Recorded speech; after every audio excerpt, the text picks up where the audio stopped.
Hello everyone. आज हम क्या करने वाले देखो, आज हमारा नया टॉपिक हम स्टार्ट करेंगे, वो है some basic concepts of chemistry.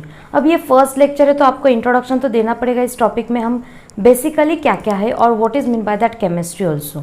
So in that first topic first point is introduction. So introduction में हम क्या देखेंगे, देखो what is mean by that chemistry. So everyone should know that what is mean by that one. Okay, so chemistry is nothing but it is the branch of science which deals with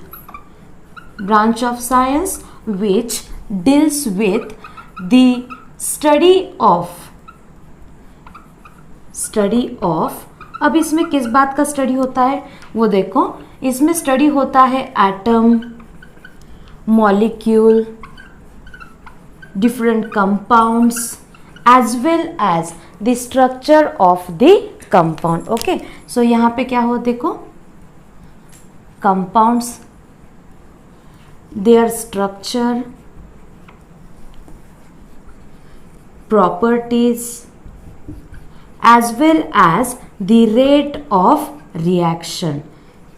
अब ये rate of reaction मतलब कैसे होगा, जैसे कि देखो कुछ भी रिएक्शन होने दो, अगर वो कंप्लीट होती है तो उस पर टेम्परेचर, प्रेशर, इसका क्या इफेक्ट होगा, इन कैटालिस्ट यूज़ किया तो क्या इफेक्ट होगा। ऐसे करके अगर हम कंसिडर करते केमिस्ट्री की डेफिनेशन तो हम इजीली बोल सकते chemistry is the branch of science which deals with the study of atom, molecule, their properties, structure as well as the rate of reaction. अब जैसे कि इंजीनियरिंग के बहुत सारे ब्रांचेस होते हैं, मतलब मैकेनिकल इंजीनियरिंग हो, कंप्यूटर इंजीनियरिंग, आईटी हो, इलेक्ट्रिकल, ईएनटी से, जैसे डिफरेंट ब्रांचेस है, वैसे ही केमिस्ट्री के भी बहुत सारे ब्रांचेस आते हैं। उन ब्रांचेस में हमें मेनली 3 ब्रांचेस स्टडी करना है, क्योंकि हमारा जो सिलेबस है ना वो भी ये 3 ब्रांचेस में डिवाइड किया गया है, मतलब उसके रिलेटेड टॉपिक्स है। जैसे कि देखो ऑर्गेनिक केमिस्ट्री, अगर हम कंसिडर करते हैं ऑर्गेनिक केमिस्ट्री जिसमें हमें स्टडी करना है एग्जाम्पल्स, फॉर एग्जाम्पल मतलब हम टॉपिक बोल सकते हैं कि aldehyde, ketones, carboxylic acid, phenol, this part comes under this organic chemistry. Second one is inorganic chemistry. इस इनऑर्गेनिक केमिस्ट्री में हमें क्या स्टडी करना है, S block, P block, D block, F block, मतलब पूरा का पूरा पीरियोडिक टेबल में जितने सारे एलिमेंट्स आएंगे वो हमें स्टडी करना है इनऑर्गेनिक केमिस्ट्री में। और लास्ट वन स्टडी करना है हमें एनालिटिकल केमिस्ट्री। अगर हम डिस्कस करते हैं इस ऑर्गेनिक केमिस्ट्री में तो उसको इजीली हम कैसे डिफाइन करेंगे, the organic chemistry is the branch of chemistry which deals with the study of carbon and hydrogen containing compounds. और ये इनऑर्गेनिक कंपाउंड कंसिडर किया जाए तो the branch of chemistry which deals with the study of elements which are other than carbon and hydrogen, मतलब carbon and hydrogen छोड़ के बाकी सभी एलिमेंट्स का स्टडी किया जाएगा इस इनऑर्गेनिक केमिस्ट्री में। और ये लास्ट वन एनालिटिकल केमिस्ट्री, इसमें हम बोल सकते हैं analytical chemistry is nothing but in which there is a identification, separation as well as we can say that qualitative and quantitative analysis, qualitative and quantitative analysis। अब ये qualitative and quantitative analysis मतलब कैसे आएगा, उसमें क्या आएगा देखो, अगर हम कोई भी चीज़ हो उसमें कितना क्वालिटी है और उसमें कितना क्वांटिटी है वो किस में आता है, तो क्वालिटेटिव एंड क्वांटिटेटिव एनालिसिस। अभी देखो यहाँ पे मैं आपको बोल देती हूँ कि जैसे कि ये क्वालिटेटिव है, मतलब कोई भी ब्रांड ले लो उसमें क्या होता है क्वालिटी, या फिर कोई भी चीज़ मैन्युफैक्चर की जाती है तो उसमें कौन से सब्सटेंस प्रेजेंट है, that is nothing but the, और हाउ मच क्वालिटी, मतलब उसकी क्वालिटी कितनी है, प्योरिटी कितनी है, वो सब आता है क्वालिटेटिव एनालिसिस में। और क्वांटिटेटिव एनालिसिस मतलब क्या आ जाएगा, क्वांटिटेटिव एनालिसिस में आ जाएगा कि वो सब्सटेंस जो है उसमें उस पर्टिकुलर एलिमेंट की कितना प्रपोर्शन है, कितना परसेंटेज है, कितना ग्राम यूज़ किया है। मतलब अगर हम कंसिडर करते हैं एनालिटिकल केमिस्ट्री, इसमें ज़्यादातर हमें स्टडी करना होता है बहुत सारे इंस्ट्रूमेंट का।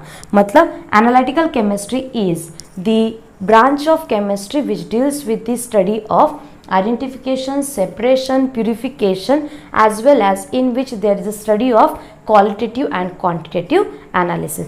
यहाँ पे खत्म हो गया अपना केमिस्ट्री मतलब क्या होता है, उसके ब्रांचेस क्या होते हैं। अगर ये केमिस्ट्री का यूज़ कंसिडर किया जाए तो ये केमिस्ट्री हमारे डे टू डे लाइफ में भी बहुत इंपॉर्टेंट है, और वो कैसे यूज़फुल है वो भी आपको बता देती हूँ, ठीक है, क्योंकि इंट्रोडक्शन है तो आपको पता होना चाहिए। हम तो स्टडी कर रहे हैं तो इसका यूज़ कहाँ पे है। अगर ये केमिस्ट्री कंसिडर करते हैं तो डे टू डे लाइफ में कैसे यूज़फुल है। देखो, अपना फूड कंसिडर करते हैं, शेल्टर कंसिडर करते हैं। अगर ये चीज़ें हमारी ज़रूरत भी देखा जाए तो according to that we can say that chemistry is useful in the manufacturing of fertilisers. ये जो फर्टिलाइजर्स फार्मर्स लोग यूज़ करते हैं ना खेती के लिए, उसमें ये in the manufacturing of fertiliser this chemistry is useful. Okay, वैसे ही जैसे कि पेंट हो या फिर डाइज, पिगमेंट्स, मैन्युफैक्चरिंग में भी हमें हेल्प होती है इस केमिस्ट्री की, ठीक है। जैसे कि यहाँ पे बोल सकते हैं हम in the manufacturing of fertilisers, paint, dyes, as well as very important and major issue is related to the cancer. In the treatment of cancer, for the different chemotherapies are there, as well as we know that cisplatin is one of the medicine which is used for the cancer treatment as well as taxol, ठीक है। सो ये दो जो medicine है, मतलब ये किस में आएगा, केमिस्ट्री में, तो ये जो आता है उनका भी यूज़ किया जाता है for the manufacture in the chemistry. Okay, so यहाँ पे हम बोल सकते हैं कि बहुत सारा यूज़ होता है केमिस्ट्री का। जैसे कि अभी पता है हमें ओजोन जो कि स्ट्रेटोस्फीयर में प्रेजेंट होता है। ओजोन कहाँ पे होता है, स्ट्रेटोस्फीयर में, जो प्रोटेक्ट करता है अर्थ सरफेस को, protect to earth from the harmful radiations, it protects to earth from the harmful radiation।